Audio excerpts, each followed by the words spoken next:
سوال یہ ہے جی، آج کل جو سوشل میڈیا پر ایک معاشی دنیا میں ہلچل مچی ہوئی ہے، کسی انجینئر مرزا نامی کوئی یوٹیوبر نے شہریت کی شان میں کوئی مستقانہ خاص جملے استعمال کیے ہیں اور پوری نوربخش ملت کو باطل فرقہ قرار دیا ہے. تو اس بارے میں ہمارا نوربخشی نقطہ نظر کیا ہے؟ پہلا سوال. اور اس میں جو یوٹیوب پر یا سوشل میڈیا پر اٹھنے والے مطلب اس طرح کے معاملات پر بحیثیت قوم ہمارا رول کیا ہونا چاہیے؟ ہم بہت سے ہمارے علماء، بہت سے ہمارے اکابرین جو ہے اس پر روشنی ڈال رہے ہیں. بسم اللہ الرحمن الرحیم. آج جو سوال آپ نے سامنے رکھا ہے انجینئر مرزا صاحب کی اس اعتراض کے ریفرنس سے، تو جہاں تک میں سمجھتا ہوں یہ اعتراض جو ہے یہ پہلی بار نہیں ہے. اس سے پہلے بھی یہ اعتراضات ہوتے رہے ہیں اور میر سید محمد نوربخش کے اوپر کافی مختلف زمانوں میں اعتراضات رہے ہیں، اور اس کو ہم ایک ہنگامی یا ایک جزوی سوال یا جزوی اعتراض سمجھنے کی بجائے عقل و ہوش اور دانائی کے ساتھ ہماری جو تعلیمات ہے اس میں غور و فکر کی ایک دعوت ہے. یہ غور اس شبہ کا جو ذکر میں نے فقہ احمد کے دیباچے میں ذکر کیا تھا اور مختصراً جواب بھی دیا تھا، اگرچہ وہ جواب کافی حد تک نہیں ہے. یہ جواب کافی نہیں ہے، لیکن میں نے صرف آپ کی توجہ اس کی طرف دلانے کے لیے، اور کسی بھی وقت میں اس کے اوپر اعتراض ہو سکتا ہے تو اس کو بام کر میں نے مختصراً اس کا جواب دیا تھا. ایک انجینئر مرزا صاحب نے ہی اعتراض نہیں کیا ہے، بلکہ بہت سارے اہل علم نے یہ اعتراض اٹھایا ہے، پہلے بھی اور اب بھی، اور مختلف زمانوں میں یہ شبہ بھی پیش کیا جاتا رہا ہے کہ میر سید محمد نوربخش نے مہدی موعود ہونے کا دعویٰ کیا ہے. اور ان کی اپنی کتاب جو ہے، اگرچہ اس کتاب کا الفقہ الاحوط کا ذکر نہیں کیا، رسالہ الہدیٰ کا ریفرنس عموماً دیا جاتا رہا، جس میں مہدی موعود ہونے کے حوالے سے کافی کچھ باتیں میر سید محمد نوربخش سے ہیں. تو یہاں پہ اصل بات یہ ہے، ہمیں دیکھنا یہ ہے بحیثیت مسلمان انجینئر صاحب نے جب یہ بات کی ہے تو ہمیں زیادہ جذبات میں آنے کی بجائے، زیادہ جذبات میں آ کر جذباتی جواب دینے کی بجائے علمی طور پر ہمیں اپنے گریبان میں بھی دیکھنا ہوگا، اور دوسروں نے جو بات قابل اعتراض سمجھی ہے اس کو بھی سننا بھی چاہیے اور اس کے اوپر غور بھی کرنا چاہیے، پھر علمی بنیاد پر اس کا جواب دیا جائے. ابھی بہت سارے لوگوں نے جب انجینئر صاحب نے انہوں نے اعتراض تو کیا نہیں ہے، جب ہمارے ایک سائل نے، اور بہت سارے لوگوں نے اس سائل کو بھی تنقید کا نشانہ بنایا کہ کیوں پوچھا، اس سے ایسے سوالات کیوں کیے، انجینئر مرزا صاحب سے کیوں سوال کیا، ان سے نہیں پوچھنا چاہے تھا کہ ہمارے نوربخشیوں میں بہت سارے علماء ہیں، تو ان سے پوچھنے کے بجائے جو ہے ان سے کیوں پوچھا، تو اور بہت غم و غصے کا اظہار بھی کیا.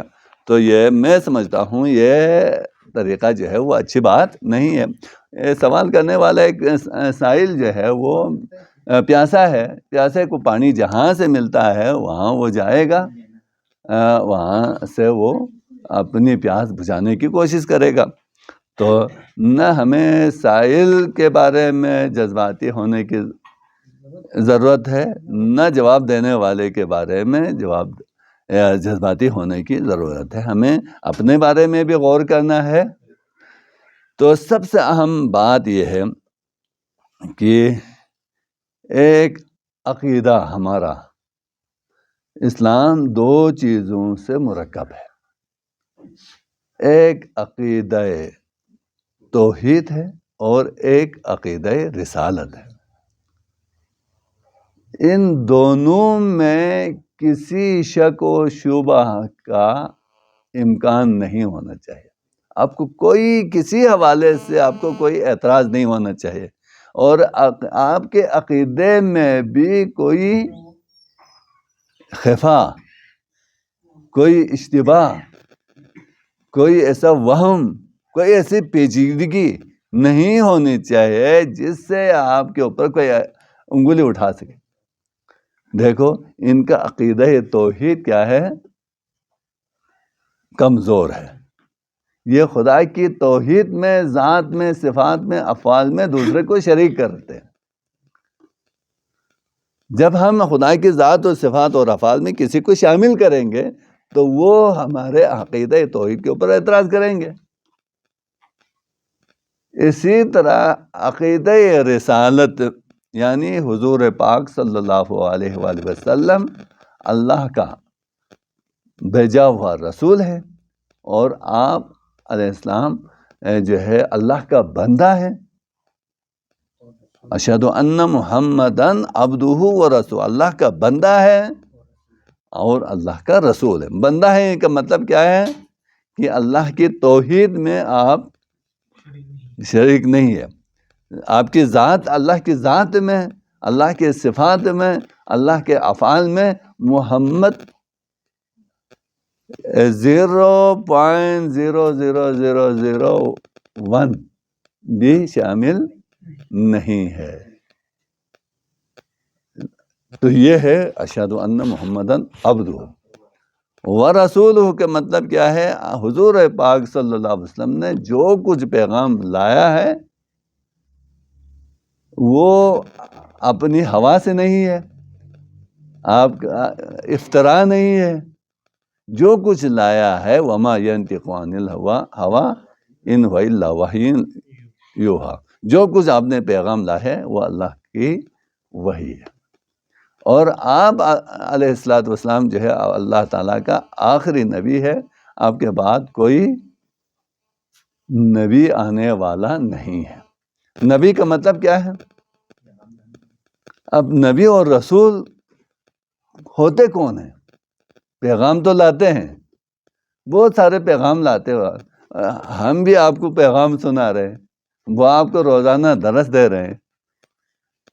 مجتہدین بھی آپ کو پیغام دیتے ہیں، اللہ کے اولیاء اللہ آپ کو پیغام دیتے ہیں.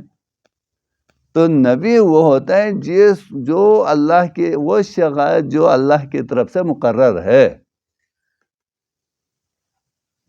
کہ تو جا کے لوگوں کو میرا پیغام پہنچا دو. کہ اللہ نے اس شخص کے بارے میں کہا کہ یو آر اپوائنٹڈ، تجھے میں نے اپوائنٹ کیا ہے کہ میرا پیغام میرے بندوں تک پہنچانے کے لیے. اس شخص کو کیا کہتے ہیں؟ نبی کہتے ہیں. پھر اس شخص کے اوپر وحی کا سلسلہ بھی آئے. 1,24,000 پیغمبر ہیں، نبی ہیں، تو وہ سارے کے سارے کیا ہیں؟ خدا کی طرف سے مقرر ہیں، خدا کی طرف سے مقرر ہیں. پھر ان کے اوپر اگر کسی کے اوپر وحی بھی آ جائے، وحی بھی آ جائے تو وہ رسول بنتا ہے. خدا کی طرف سے مقرر ہو جائے تو نبی، وحی کا سلسلہ شروع ہو جائے تو وہ اس کا درجہ بڑھ گیا، اس کو رسالت مل گئی. پھر جو اور رسول کتنے ہیں؟ 313. تو وحی کتنے انبیاء پر آئے؟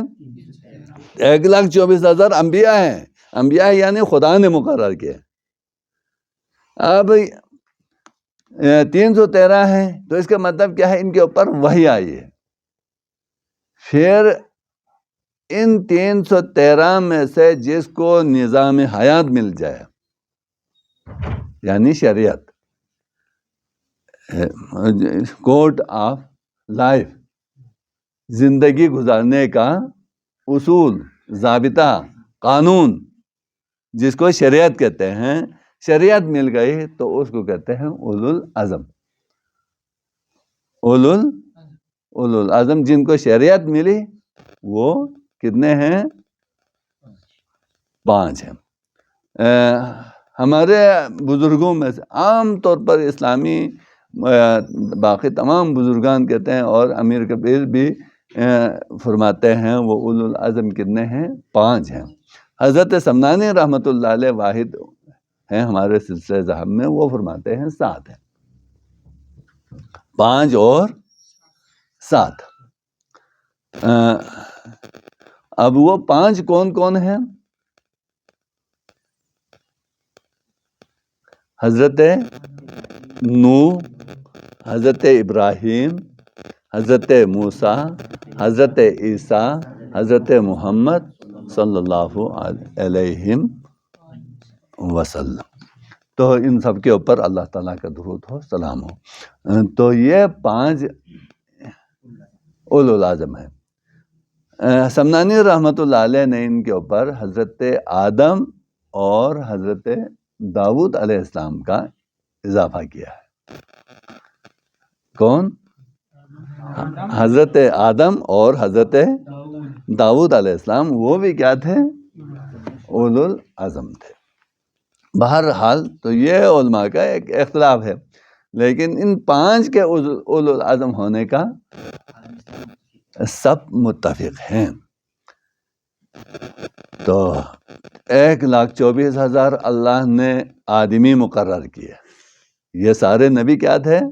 آدمی تھے.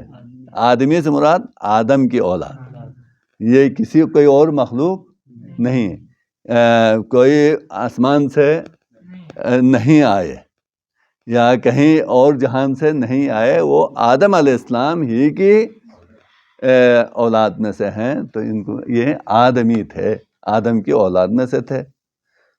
ان کو اللہ نے مقرر کیا انسانیت کی ہدایت کے لیے. پھر کیا ہوا؟ چھوٹا سا سوال یہ ہے، آپ نے فرمایا کہ نبی، رسول اور اولو العزم، نبی جس کو اللہ نے مقرر کیا لیکن وہی نہیں آئی. تو سوال یہ ہوتا ہے پھر اگر وہ نبی پھر باقی احکامات کس طرح بتاتے تھے جب وہی بھی نہیں آئی؟ وہ ایک ہی زمانے میں کئی انبیاء ہوتے تھے. حضرت موسیٰ علیہ السلام کے ساتھ حضرت ہارون بھی ہیں. حضرت ہارون بھی نبی ہیں. حضرت ابراہیم کے ساتھ ان کا، حضرت ابراہیم کے بیٹے، دونوں بیٹے نبی ہیں، اسماعیل اور اسحاق، اور ان کا بھتیجا بھی نبی ہے، حضرت لوط علیہ السلام. ایک زمانے میں کئی نبی ہیں. جس طرح اس زمانے میں ہر قوم کے لیے، ہر قبیلے کے لیے الگ الگ نبی ہے، اس طرح علماء ہے. اس زمانے میں علماء ہے، علماء امتی کا انبیاء بنی اسرائیل. تو یہاں علماء نے جو کہا ہے وہ تو بڑے مرتبے کے لیے، مرتبے کے معنی میں لے لیا نہیں. وہاں یہ ذمہ داری کے معنی میں ہے، ذمہ داری کے معنی میں ہے، مرتبے کے معنی میں نہیں ہے. مرتبے کے اعتبار سے نبی کا مرتبہ کہاں، ایک عالم کا مرتبہ کہاں ہے. یہ مرتبے کے اعتبار سے نہیں ہے بلکہ ذمہ داری کے اعتبار سے ہے کہ جس طرح اس زمانے میں انبیاء بنی اسرائیل کی ذمہ داری ہوتی تھی، آج کل وہ ذمہ داری علماء کرام کی ہے. تو اس طریقے سے ایک ہی زمانے میں کئی انبیاء ہوا کرتے تھے. تو اور وہ انبیاء جو ہے اس رسول کے ماتحت ہیں، اور اس زمانے کے جو رسول ہیں وہ اولو العزم کے ماتحت ہوتے ہیں.